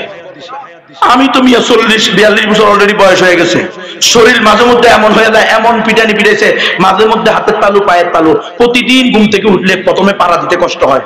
ও আজকে যখন গাড়ি থেকে নামছি যারা খেয়াল করছেন দেখবেন প্রথম পাড়া দিতে কষ্ট হয়েছে, কতক্ষণ বসে থাকলে পাড়াইতে পারি না, কারণ গজারি লাঠি দিয়া হাতের তালু পায়ের তালু ইচ্ছা মতো পিটাইছে, পুরা শরীরের মাংস। ওই যে আমার তো সাথে সাথে ভাইরাল হয়ে গেছে, গুম হয়ে গেছি, এই জন্য যখনই কেউ কোন জালেম যখন গিরায় বা হাড্ডির মধ্যে বাড়ি দিতে যাইতো পাশেরটা কিন্তু স্যার স্যার হারে দিয়ে না, হারে দিয়ে না, এটা কালকে করে উঠে, কারণ অলরেডি এটা ভাইরাল হয়ে গেছে। কথা বুঝছেন? মানে যদি আপনারা উম্মাহ দেশবাসী আল্লাহ তাআলার রহমতের বরকতে আপনারা যদি আমার পক্ষে না দাঁড়াইতেন, ফেসবুক ইউটিউব ইন্টারনেটে স্ট্যাটাস না দিতেন, তো আমারে তারা কিন্তু কি করে বলছিল। আচ্ছা শুনেন তাহলে মূল কথা কেন বলছি, আমি এই কথা বলছি এই জন্য আমরা এগুলার আমাদেরকে মৃত্যুর ভয় দেখাইলাম না, আপনি জবাই করবেন না আলহামদুলিল্লাহ, কোরআনের পক্ষে কথা বলুন, মেনে ফেলো। আমরা কোশ্চিন কালেও খেলাফতের বাহিরে যাবো না, যাবো না, যাবো না। তোমার যেমন সাথে করতে পারো, আমি এক গুণবী মরে যাব, আল্লাহ লক্ষ গুণবী তৈরি করে দিবে ইনশাআল্লাহ। আর আমি দালালি করব, গোলামি করব, আর গুণবী তৈরি হবে। গোলামির রাস্তা বন্ধ, আমরা মরতে রাজি, আল্লাহর দিনকে বিজয় করেই ছাড়বো ইনশাআল্লাহ। আমাকে বলতেছে আমাকে গুম করে তারা কেন রাখছে, এই শুনেন, এর আগে আমার গুম করার আগে কিন্তু তারা আমাকে বারবার ওয়ার্নিং দিছে, ওয়ার্নিং। আল্লামা শাহ আহমদ শফি রহমতুল্লাহ আলাইহি এর একটা ছেলে ছিল আনাস মাদানী, চিনেন না আপনারা? উনাকে জিজ্ঞেস করবেন প্রয়োজনে, উনি আছে অবশ্যই, এখনো আছে। যখন আমি প্রথম বয়ান করি লালদিঘির ময়দান শানের সাল সম্মেলন, দ্বিতীয় বয়ান করি জমিয়তুল ফালাহ শানের সাল সম্মেলনে, আমি ছিলাম সবচেয়ে আসগারুল ওয়াইদিন, সবচেয়ে ছোট বক্তা, এলেমের দিক দিয়া, আমলের দিক দিয়া, বয়সের দিক দিয়া আমি ছিলাম সবচেয়ে ছোট। আমার পরে আল্লামা শফি, আল্লামা জুনায়েদ বাবুনগরী রাহিমাহুমাল্লাহ, আল্লাহ ওনাদের কবরকে নূর দ্বারা পরিপূর্ণ করে দেন। ওনারা দুইজনে বলছে এখন থেকে সারা দেশের সকল শানের রিসালাত সম্মেলনে মাহমুদ হাসান গুনবী বক্তা হিসেবে থাকবে। হ্যাঁ, যখনই বয়ান করে ওখান থেকে নামছে, ওই যে আপনারা মনে রাখবেন শাতিমুর রসুল, আল্লাহ রসুলের গালি তাতার একমাত্র বিধান ওয়াজিবুল কতল, ওয়াজিবুল কতল, ওয়াজিবুল কতল। এই বয়ান আমি করছিলাম 50,000 আলেম তালেব এলেমের সামনে। আল্লামা জুনায়েদ বাবুনগরী আমার বাম পাশে বসেছিলেন সভাপতি হিসাবে। পুরা চট্টগ্রামে শানের রিসালাত সম্মেলনে হাজার হাজার আলেম উলামা পীর মাশায়েখ, পুরা স্টেজ 100 জনের উপরে বড় বড় মুহাদ্দিস মুহতামিম ইমাম খতিব পীরেরা ছিল। তাদের সামনে যখন বলছি তখন আমার বিরুদ্ধে রাষ্ট্র পুরা বিভিন্ন কি বলে এটাকে এজেন্সি, গোয়েন্দা সংস্থা যার পর নাই পেরেশান হয়ে গেছে। হ্যাঁ, আমি তখন 15 দিনের জন্য মুরব্বীদের মশওয়ারা অনুযায়ী আমার মোবাইল বন্ধ করে রেখে 15 দিন আমি মাহফিল করি নাই। তখন আল্লামা মীর ইদ্রিস সাহেব নামে একজন বড় আলেম আছে, হেফাজতের বর্তমান যুগ্ম মহাসচিব, চিনবেন আপনারা, উনাকে দিয়ে আনাস মাদানী সাহেব আমারে খবর দিছে, বলছে গুনবী সাহেবকে যেখান থেকে হোক বের করে নিয়ে আসেন। আজকে বলে দিয়েছি স্পষ্ট, হুজুর না এতদিন তো বলা যায় নাই। আমাকে হুজুরে লোক পাঠাইছে আমার এলাকায়, আমার বাড়িতে, যে গুনবী কোথায় আছে, গুনবীরে বাড়ি থেকে খবর দিয়ে নিয়ে আসো। তো আমি কোথায় আছি? আমি তো আছি, মোবাইল না ব্যবহার করতেছি না, বাড়িতে আছি, আশেপাশে আছি। তো আমার খবর দিছি, আমি গেছি। যাওয়ার পরে আমাকে একেবারে আল্লামা শফি সাহেবের খাস কামরায় নিয়ে ওই আনাস মাদানী সাহেব আমাকে বলেছে, গুনবী সাহেব আপনার ব্যাপারে রাষ্ট্র খুব পেরেশান। প্রধানমন্ত্রীর দপ্তর, এনএসআই এর দপ্তর, তারপরে ডিজিএফআই এর দপ্তর, সবাই পেরেশান আপনাদের নিয়ে। আমি কি অন্যায়টা করলাম? আমি কি ভুলটারে করলাম রে ভাই? আমি বুঝি আল্লাহ রসুলের গালিদাতারে হত্যা করা ওয়াজিব করছি, এটার জন্য সব দপ্তর গরম হয়ে গেছে। সব দপ্তর কি হয়ে গেছে? হ্যাঁ, যদি যুদ্ধ হইব, সংগ্রাম হইব, লড়াই হইব, আবার স্বাধীন হইব, এটি করলে কিছু হইতো না। কিন্তু কথা বোঝেন না মনে হয়? আমি তো ডাইরেক্ট রসুলের সুন্নতের কথা বলে দিছি, কথা বোঝেন নাই? এখন কয় গুনবী সাহেব আমার ওনারা ডাকছে, তো ডেকে বলছে গুনবীকে। তখন আমি বলছি কেন? গুনবী তো আমাদের একজন নবীন আলেম, যুবক আলেম, মাত্র পড়ালেখা শেষ করেছে, কি তারে ডাকবো? না, তাকে ডাকিয়েন না। প্রধানমন্ত্রী এবং ডিজিএফআই এনএসআই এর পক্ষ থেকে আমাদেরকে দায়িত্ব দেওয়া হয়েছে আপনাকে বলে দেওয়ার জন্য। উনাকে বলবেন উনি দাওয়াতি কাজ করতেছে, করুক। উনি সংগ্রাম হবে, যুদ্ধ হবে, লড়াই হবে, আবার স্বাধীনতা যুদ্ধ হবে, এই শব্দগুলো ব্যবহার করতে বলেন।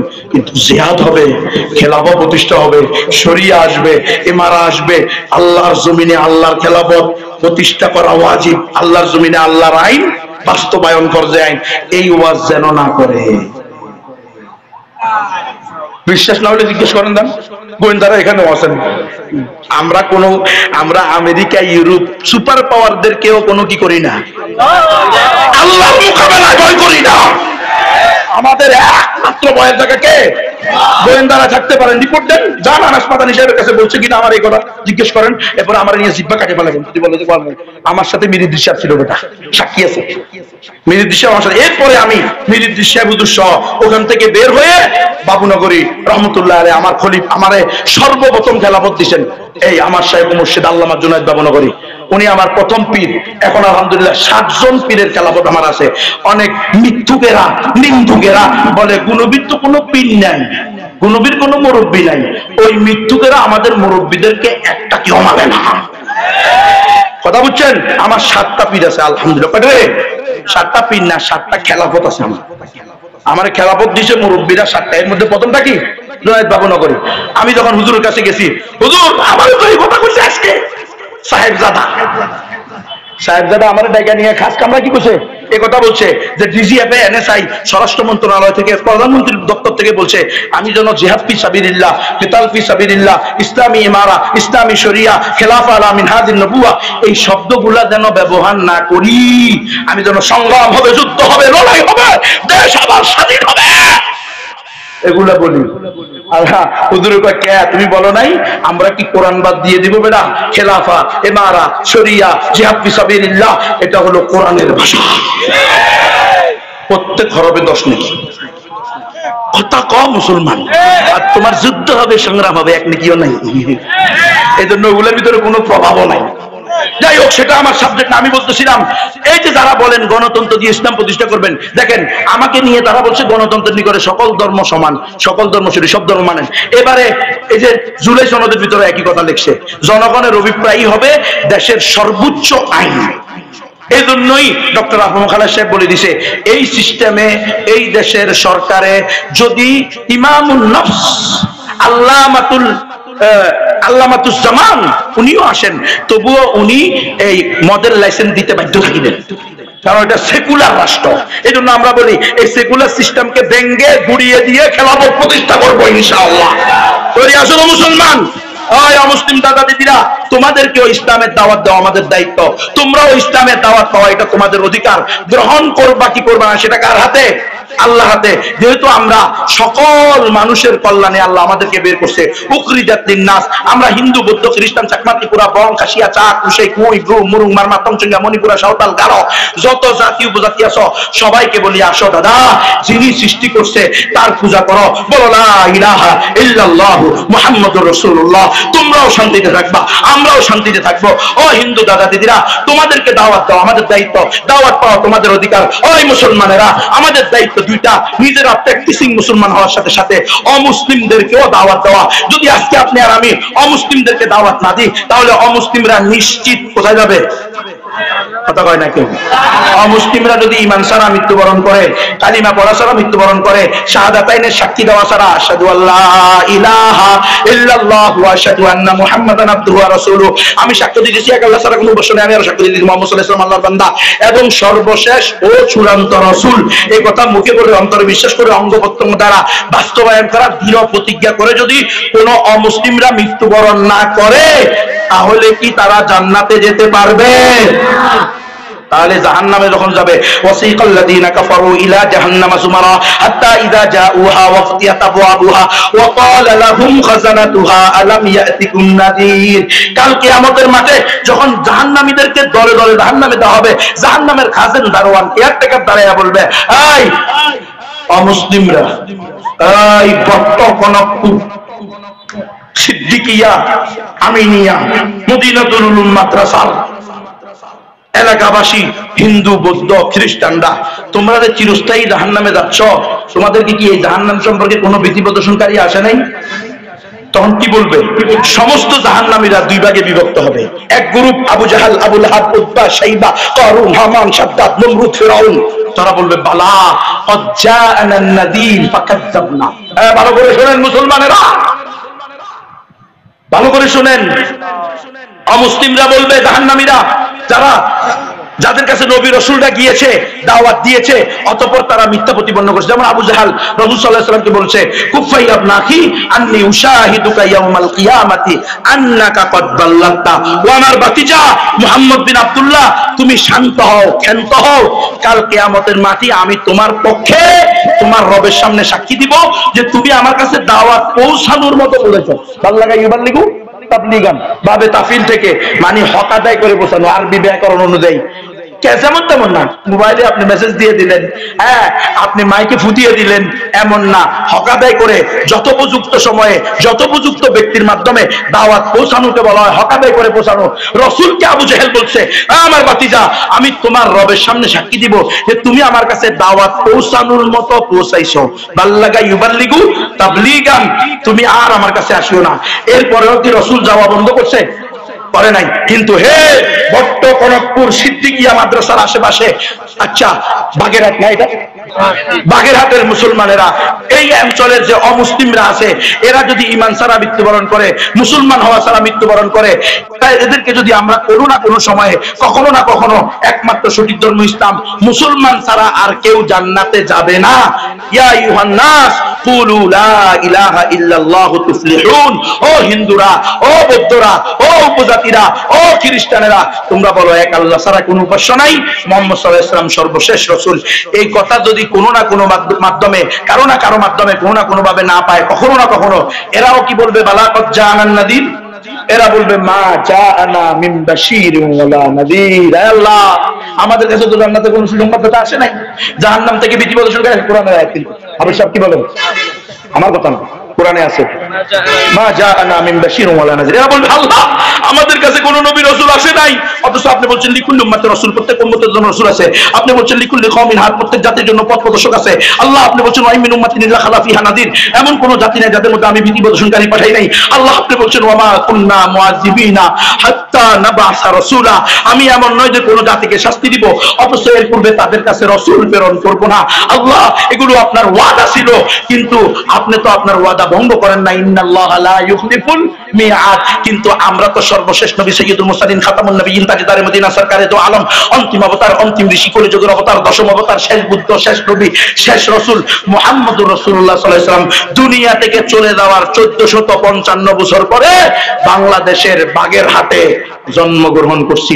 আল্লাহ তখন তো আমাদের কাছে কোনো নবী রাসূল আসে নাই। জিজ্ঞেস করেন আল্লাহ বলবে কেন রে বান্দা, আমি নবী আসার দরজা বন্ধ করছি, কিতাব আসার দরজা বন্ধ করছি, কিন্তু নবীওয়ালা কাজ তো বন্ধ করি নাই। এই কাজের দায়িত্ব তো উম্মতে মুহাম্মদী মুসলমানদেরকে দিয়েছি, উলামায়ে কেরামদেরকে দিয়েছি। এরা কি তোমাদের কাছে যায় নাই? ও বট্টকনকপুরের মুসলমানেরা, ও বাগেরহাটের মুসলমানেরা, এই ইসলামী দল নন ইসলামী দলেরা, সকল গরানার মুসলমানেরা শোনো। এরা বলবে না আল্লাহ, এই যে মাওলানা সাহেব, মুফতি সাহেব, ইমাম সাহেব, খতিব সাহেব, আয় আল্লাহ মুসলমান সাহেব, ব্যবসায়ী সাহেব, তবলিগওয়ালা, জাকিরিন, শাকিরিন, এমপি, মন্ত্রী, চেয়ারম্যান, মেম্বার, আল্লাহ এরা আমাদের সাথে একই গ্রামে বসবাস করছে, একই খেতে চাষাবাদ করছে, একই রাস্তা দিয়ে চলাফেরা করছে, একই বাজারে বাজারঘাট করছে, একই নদীতে গোসল করছে, একই পুকুরে মাছ ধরছে। কিন্তু আল্লাহ এই মুসলমানরা কোনোদিন আমাদেরকে বলে নাই একমাত্র সঠিক ধর্ম ইসলাম, মুসলমান ছাড়া আর কেউ জান্নাতে যাবে না, ইন্নাদ দীনা ইনদাল্লাহিল ইসলাম। আয় আল্লাহ যদি এরা বলতো হয়তো আমরা ঈমান বলবে কি বলবে না? এক নম্বর দলিল কোরআনের মা জাআনা মিন বাশিরিন ওয়া নাযির। দুই নম্বর দলিল আপনাদের মনে আছে কিনা আমি জানি না, খুলনা এখানে একটা বাবরি চত্বর আছে না, কথা কয় না কেউ? ওখানে মাওলানা ওখানে মাস্টার মোহাম্মদ আমের আসছিল। বাবরি মসজিদকে সর্বপ্রথম যে ব্যক্তি আঘাত করছে, ভাঙছে, 2016 সালে তারে আমরা নিয়ে এসেছি বাংলাদেশে। ব্যাপকের অধীনে সারা বাংলাদেশ সফর করাই। আপনাদের খুলনা লিস্টে ছিল না, আমরা চাইছি ঢাকা চট্টগ্রাম করাইয়া এবারের মতো বিদায় দিব, পরের বার এনে আরো বিভাগগুলোতে নিয়ে যাব। কিন্তু আপনাদের খুলনার ওলামায়ে কেরাম, হাটাজারির আল্লামা শফি, ওই ব্যাপকের চেয়ারম্যান, ওনার কাছে ফোন দিয়েছে, হুজুর কিসে রে কমরব্বি দেখেন, যখন বাবরি মসজিদ শহীদ করা হয়েছে তখন আল্লামা আজিজুল হক সাহেব, শেখুল হাদিস বর্তমান শেখুল হাদিস মামুনুল হক সাহেব হুজুরের আব্বা, উনি 7 লক্ষ মুসলমানকে নিয়ে অযোধ্যা অভিমুখে লং মার্চ করে আমাদের খুলনা এসে এখানে কি করছিল, সমাবেশ করছিল। 7 লক্ষ মুসলমান সেই সমাবেশে ছিল। আমরা এই জায়গার নাম দিয়েছি বাবরি চত্বর। এখানে একজনে 1 বিঘা জায়গা দিছে, সেখানে একটা মসজিদ হয়েছে বাবরি মসজিদ, আছে না? আপনারা যাবেন, খবর নেবেন। বলতেছে যে কোনো মূল্যে আমরা বলবর সিং মাস্টার মোহাম্মদ আমরের এখানে একটা প্রোগ্রাম চাই। পরে হুজুর ফোন দিছে আল্লামা আব্দুল কুদ্দুস সাহেব, কি জানি জাহানাবাদী নাম কি, আব্দুল জব্বার জাহানাবাদী, বেফাকের মহাসচিব। ওনারা বলছে যে কোনো ভাবে সিলেট শহরে, খুলনা শহরে একটা কি দাও, প্রোগ্রাম দাও। আমি ছিলাম মাস্টার মোহাম্মদ আমেরের ওই সময়ের 15 দিনের জুতা বহনকারী, ব্যাগ ধারণকারী খাদেম, মাহমুদ হাসান গুনবী। 15 দিন উনি এদেশে ছিল, আমি 15 দিন উনার খাদেম ছিলাম। আলহামদুলিল্লাহ, সুম্মা আলহামদুলিল্লাহ। আপনারা এখনো যদি আপনার কাছে ভিডিও থাকে দেখবেন ওনার পাশে এরকম উনি বয়ান করতেছে, আমি নিচে বসে আছি। আল্লাহু আকবার। আমরা যখন এখানে আসি, পুলিশ, তারপরে স্বেচ্ছাসেবী সবাই মিলে কোন রকম আমাদেরকে টানা হিসরা করিয়া গাম বাইরে হয়ে গেছে, উঠে এরকম স্টেজে বসাইছে। স্টেজ আরো উঁচু ছিল, আর লক্ষাধিক জনগণ, সাদা টুপি, সব মুসলমান, দাড়িওয়ালা, টুপিওয়ালা, পাগড়িওয়ালা, সাধারণ মুসলমান, তৌহিদবাদী ইমানদার। উনি এসে বলছে হামদান ওয়া সালাতান ওয়া বাদ, হামদ সানা পড়ে বলছে, খুলনার মুসলমানেরা, বাংলাদেশের মুসলমানেরা, আমি বাবরি মসজিদ সর্বপ্রথম কুড়াল মাছি। আমার নাম ছিল বলবীর সিং, বর্তমানে আমার নাম হয়েছে মাস্টার মোহাম্মদ আমের। আমি যখন এই বাবরি মসজিদ ভাঙতে ইরাদা করেছি, বজরং দলের সদস্য হয়েছি, তখন আমার আব্বা আমাকে বলছিল খবরদার বলবীর, তুমি এই কাজ করবা না, এটা মুসলমানদের মালিকের ঘর, এটা কশ্চিন কালেও রাম মন্দির নয়, রাম মন্দির হওয়ার কোন সুযোগ এখানে নাই, তুমি এই কাজ করতে যাবে না, তাহলে তোমার ধ্বংস, তোমার বংশ হবে ধ্বংস, এই কাজ করবে না। আমি যখন আমার আব্বার এই নিষেধাজ্ঞা নিয়ে আমার বজরং দলের নেতা নেত্রীদের কাছে বলছি, তখন তারা আমাকে বলছে, আরে বলবীর তুমি এত ভয় পাওয়ার কিছু নাই, তোমার আব্বা এখন বলছে আর কি, যখন তুমি বাবরি মসজিদ ভেঙে ফেলবা সারা দেশের মানুষ তোমাকে কাঁধে লইয়া নাচবে, তখন তোমার আব্বাও হাসবে। এই কথা বইলা আমার লাগাই দিছে, আমি গিয়ে বাবরি মসজিদ ভাঙছি ঠিক, বাবরি মসজিদ ভেঙে আসার সময় 2টা করে ইট নিয়ে আসছি প্রস্রাব খানায় দিয়ে পেশাব করার জন্য, নাউজুবিল্লাহ। কিন্তু আমার বন্ধু পাগল হয়ে গেছে আর আমি প্রায় পাগল। আগে আমার বন্ধু মুসলমান হয়েছে মাওলানা কালিম সিদ্দিকী সাহেবের হাতে, এরপরে সে আমার নিয়ে গেছে, আমি মুসলমান হয়েছি। হে বাংলাদেশের মুসলমানেরা, আমি মসজিদ ভাঙছি, নিঃসন্দেহে আমি পাপী, এতে কোনো সন্দেহ নাই। আমি আল্লাহর কাছে তওবা করতেছি, আল্লাহর কাছে আমি চাইতেছি, আল্লাহ যেই বলবীর সিংকে দিয়ে, মাস্টার মোহাম্মদ আমেরকে দিয়ে তোমার একটা মসজিদ তুমি শহীদ করাইছো, তোমার কাছে হায়াত চাই, আমি যেন প্রতি বছর কমপক্ষে একটা করে নতুন মসজিদ অথবা বিরান মসজিদের পুনরায় প্রতিষ্ঠা করতে পারি, চালু করতে পারি, আমাকে 100টা মসজিদ এই কাজ করাইও। ওই বছর পর্যন্ত ওনার 17টা হয়েছে, বলছে এই পর্যন্ত 17 বছরে 17টা করছি। হে বাংলাদেশের খুলনার মুসলমানেরা, আমি শুনেছি যখন আমরা বাবরি মসজিদ ভাঙেছি তখন আপনারা 7 লক্ষ মুসলমান একত্রিত হয়েছেন। একটু চিন্তা করেন তো, একটু শেষ করে দিব। কষ্ট হইতেছে আপনাদের? বেশি কষ্ট দিয়ে বলছি? আল্লাহু আকবার। বেশি কষ্ট দিলে আলী আহমদ ভাইকে বলে দিবেন, এই গুণবী যেন জীবনে আর এখানে না আসতে পারে। এই জালেম রে বলে দিবেন, হাফিজেরে বলে এই গুণবীরে যেন এই এলাকায় আর দাওয়াত না দাও, কোনো অসুবিধা নাই ইনশাআল্লাহ। ইনশাআল্লাহ জীবনে আসবো না ইনশাআল্লাহ, একদিনই শেষ। কিন্তু কথা কোরআন সুন্নাহ মুআফিক হতে হবে। কোন ডাইন বাম নাই, কোন ক্লিয়ার কাট কথা, কোন রং ডং নাই, রাগ ডাক নাই, পরিবর্তন নাই, পরিবর্তন নাই। আমেরিকার এই ভয় করি না, রাশিয়ার এই ভয় করি না, ইন্ডিয়ার মতো জালেমের ভয় করি না। তোমরা কোন পাতিপুতি? মুসলমান ঠিক না? মুসলমান ও মুমিন ও হক কথা বাপের কোলে বসেও করতে হবে। হ্যাঁ, কথা হক করতে হবে, ঠিক কিনা? আচ্ছা, মাস্টার মোহাম্মদ আমের বলতেছেন আপনারা 7 লক্ষ লোক একটু 1 মিনিটের জন্য পিছনের দিকে জানতো, যদি আপনারা ওই সময়ে আমাকে মুসলমান হওয়ার পূর্বে বা ওই আপনাদের 7 লক্ষ মুসলমানের সমাবেশে পাইতেন, তাহলে কি আমার পশম পাওয়া যেত? কিন্তু আল্লাহ তাআলা আজকে আমাকে ঈমান দান করছে, আপনারা লক্ষ লক্ষ মুসলমান, হাজার হাজার মুসলমান আমাকে আপনাদের মাথার উপরে বসেছেন। এখানে আমার বাপের বয়সের, দাদার বয়সের, চাচার বয়সের, সমবয়সের, আমার সে এলেমওয়ালা, আমার সে আমলওয়ালা বড় বড় আলেমরা এখানে বসে আছেন। কেন? একমাত্র ঈমানের কারণে। হে মুসলমান, শুনে রাখেন, আমার চেয়ে আমার আব্বা 1000 কোটি গুণে বেশি ঈমান পাওয়ার হকদার ছিল। কিন্তু আফসোস, আজকে আমারে আল্লাহ ঈমান দান করছে। আপনারা 7 লক্ষ না, 7,000 না, 700 না, যদি 70 জন মুসলমানও গিয়ে আমাদেরকে আগে বুঝাইতেন ইসলাম কাকে বলে, মুসলমান কাকে বলে এবং মসজিদ কাকে বলে। অন্যের জায়গায় মসজিদ হয় না, চেয়ে যায় কে মন্দির ভাঙ্গা মসজিদ করবে, এটা হতেই পারে না। যদি কোন জায়গার মালিক 10 ভাই মুশতারাক হয়, শরীক, একই জায়গার মধ্যে শরীক কয় ভাই হয়? 10 ভাই। আর 10 ভাইয়ের মধ্যে 9 ভাইও যদি বলে আমরা মসজিদে দিয়ে দিলাম, আরেক ভাই বলে আমি মসজিদে দিলাম না, তবুও মসজিদ করা যাবে না যদি হিস্সা নির্দিষ্ট না হয়। কথা বুঝলেন নাই? কারণ তার কোনটা এটা কি নাই, নির্দিষ্ট নাই। পুরা জায়গার মালিক 10 জন, এরকম জায়গায় মসজিদ হবে না। সেখানে আল্লাহু আকবার, বাদশাহ বাবরের ব্যাপারে, উনি হলেন একজন হকপন্থী আল্লাহওয়ালা মুসলিম বাদশাহ ছিল। এই ফতুয়াই আলমগীর নাম শুনেন আপনারা? আল্লাহু আকবার, 12 খণ্ডের বিশাল ফতুয়ার গ্রন্থ উনি লিখে গেছেন, ওনার তত্ত্বাবধানে হয়েছে। আজকে বলা হইতেছে কি তিনি বাবরি মসজিদ ভাঙ্গা এই মন্দির করতে, তাহা মিশা কথা। হে মুসলমানরা, অবশ্যই আমরা পাপী মসজিদ শহীদ করার কারণে, কিন্তু আপনারা আমাদেরকে এর পূর্বে ইসলামের দাওয়াত না দিয়ে কোন দিক দিয়ে কম পাপী নয়। যখন এই কথা বলছে পুরা মজলিস রাজ্জাক হয়ে কাঁদছে। আমাদের এক নও মুসলিম ভাই মিরপুর 12 নম্বরে, এখন তার বাড়ি আছে, গাড়ি আছে, ফ্যাক্টরি আছে, বিশাল গার্মেন্টসের মালিক। সে 2016 সালে যখন কালিম সিদ্দিকী সাহেব আসছে তখন আমাকে বললো, নবী ভাই আপনারা যেহেতু এই বগুড়ার জামিল মাদ্রাসায় যাবেন, বগুড়ার জামিল মাদ্রাসা হলো উত্তরবঙ্গের হাটাজারি, বুঝছেন, আলেম ওলামারা বলতে পারবেন, বিশাল মাদ্রাসা।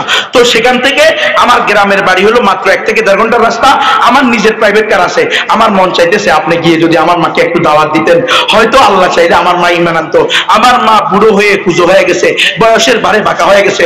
নবী ভাই আমার মা যদি ঈমান না আনে আমি সহ্য করতে পারবো না, এই অবস্থা মারা গেলে আপনি একটু চলেন। আমি বললাম ঠিক আছে, কোনো অসুবিধা নাই। বগুড়া শহর থেকে যাওয়ার সময় সে আমার তার বাল্যকালের বন্ধু নিছে, বলতেছে নবী ভাই এ হলো আমার বাল্যকালের বন্ধু, এর বাবা ছিল আমার বাবার বাল্যকালের বন্ধু, এরা ছিল মুসলিম পরিবার, আমরা ছিলাম হিন্দু পরিবার।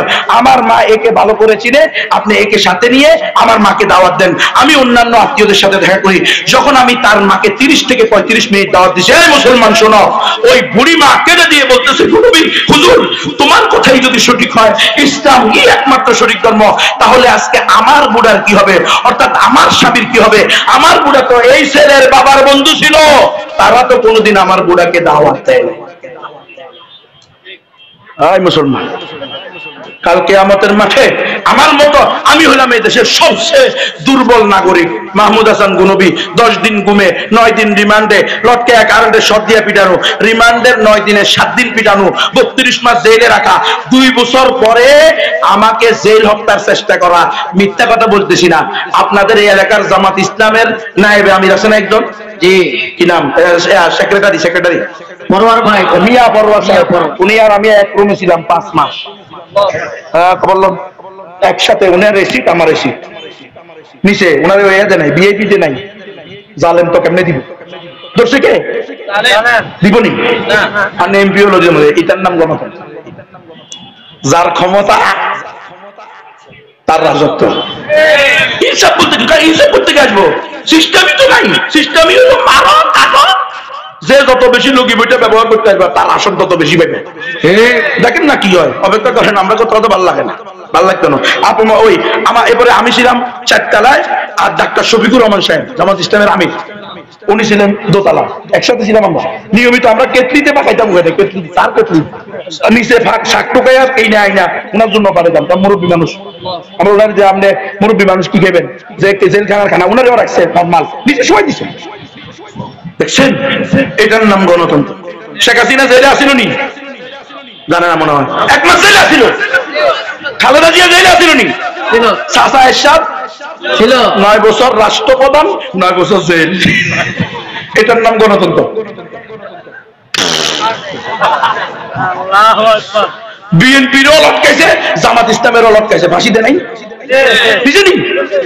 এখন আবার বিএনপি আর জামাত আইলে লটকাবো নি, যদি ইয়া থাকে আর কি, কি কয় জানি না, যাক উঠিয়েছে। সবকিছু বললে সমস্যা। এই মুসলমান, অমুসলমানদেরকে দাওয়াত দাও আমাদের দায়িত্ব। না দিলে এইভাবে প্রশ্ন করবে আমাদেরকে, কাল কিয়ামতের মাঠে এরা প্রশ্ন করবে সারা দেশব্যাপী। বড় ভাইয়ের সাথে কিন্তু আমার খুব ভালো সম্পর্ক হয়েছে, আলহামদুলিল্লাহ, মুরব্বী মানুষ, আমরা একসাথে ছিলাম। যাই হোক, এই হিন্দু দাদা দিদিরা এখন বলতে পারো নবী সাহেব তুমি যা বলছো এটা তো কোরআন দিয়ে বলছো, হাদিস দিয়ে বলছো। আমরা তো কোরআন মানি না, হাদিস মানি না, আমরা আমাদের ধর্ম মানি, ধর্মীয় গ্রন্থ মানি। তো আমি বলি, ও হিন্দু দাদা দিদিরা আসো, তোমাদের ধর্মের নাম কি? পরে ও হিন্দু এরা চলে আসে, আরে খালি বামাত, খালি বামাত, খালি বামাত।